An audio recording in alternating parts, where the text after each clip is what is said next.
And we're back to learn CapCut in year day 46. Let me show the inbuilt fade animations.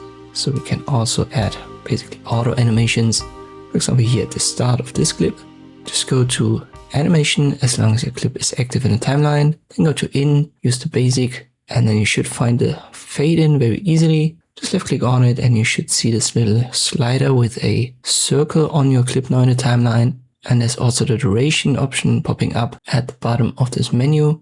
And this is to adjust the duration of the fade in. You can see how the slider with the circle is adjusted in real time. And this is exactly what we've created manually in the last videos.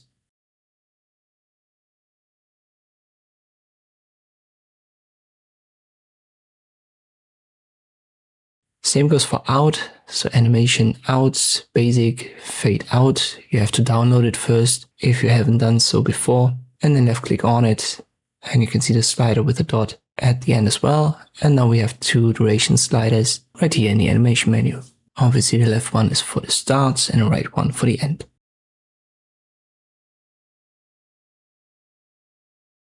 One reason I've shown you the menu way to do that is that CapCut likes to give you free options, but at some point they make it a pro option. So currently fade-ins are free to use, but that might change in the future.